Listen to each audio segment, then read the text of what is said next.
Well, I woke up today and I got my phone. First thing I do when I wake up, because I get all these calls and whatever. I look at it and I see my friend text me and they say, "Look at your YouTube. Your video has gotten a ton of views and it's going all over the internet." And it's not viral or anything, but lots of people were posting it up on Facebook. And this was the one about the terps are jackasses. And I honestly didn't expect it to get much attention at all. I just felt like it needed to be said that it shouldn't need to be said that you're an idiot for knocking down a light pole and exposing electrically conductive wires that can kill you. Really, that shouldn't have to be said, but I guess I did have to say it. But anyway, I guess I can go into this a little deeper, since it's a kind of a popular subject now. And now that people are mad at me and I'm laughing about it, because everyone's like, "Yeah, go Terps, you suck. I'm cool because I support the team and the fans who go out, they shoot the basketball and then afterwards they want to go knock stuff down whenever they win." And I think a lot of this violence that comes out of the sports fans, it really comes from an inferiority complex. And there's this one rivalry I know of. I don't follow sports too much, but I have a friend who told me this, and I kind of did some background on it. And there's apparently some kind of rivalry between one of the Michigan and the Ohio teams. And then if you go back in the American history, you see that Michigan and Ohio, they had all that conflict, and now that's kind of played out through this athleticism. And even back to the original sports, the gladiators, which is really what sports came from. It's gotten less bad over time. It's really a way of expressing violence in an organized way. Especially with football. I mean, basketball not so much, but football, just incredibly awful. The NFL players all get their bodies destroyed, bones broken, and then they have health issues for life. But the way I'm seeing it with this Duke and Maryland thing is, I'm an in-state student, so I pay in-state tuition. But I remember in high school, they had these college rankings, and everyone always wanted to go to the best college. The people who cared about what college they went to. For me, I didn't care. I just said I want to go to a good engineering school. That's all I want. But Duke is near the top. Everybody knows that. I remember getting some pressure when I was younger to apply to Duke, but I never was interested in it. It's too expensive.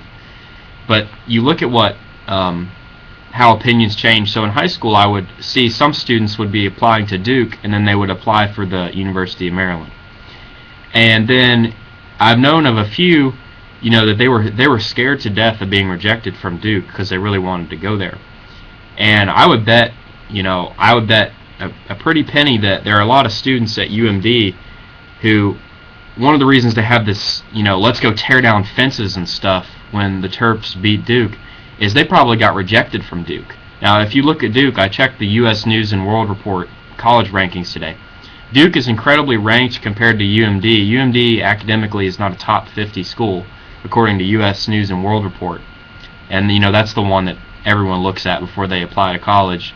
I think when I checked it today, Duke was 8 and UMD was 58. So there's a 50, point difference there in ranking. And then if you look, UMD is just so inferior to Duke, on the average. And so when the Terps beat the Blue Devils in the sports, that's where they really get to, say, yeah, I got rejected from Duke, but I'm happy because somebody, I barely know can throw a ball and beat the Blue Devils team, and it really excites them. It's just a way of expressing your inferiority. You got rejected from Duke, but then you feel good because Duke loses the game, and that makes you feel good. So there's no denying that sports is born out of a sort of primal violent tradition with all the gladiators and all back in Rome, and now it's come to this, and it's just really I think it really plays out with I'm sure there's at least a few people who were burning things last night and tearing down fences because they were still mad about that Duke rejection letter. But UMD, kind of was like, here, no tears, don't cry, we'll accept you, and then you can get happy when the sports team, beats Duke's sports team. So whatever.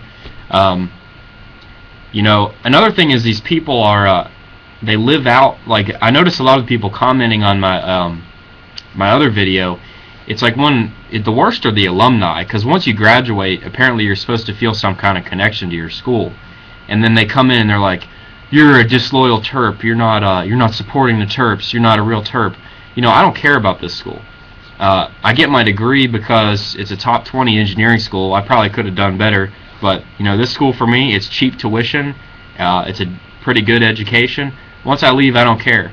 As far as what the degree does for me, that's fine. What the school does, I could care less about what the terps are doing 10 years from now. But these alumni get so, I guess, they graduate from college, and then it's like they're living in their college life for 10 or 20 years out through the sports. They just keep trying to think like, yes, I'm still in college. It's like a psychological thing.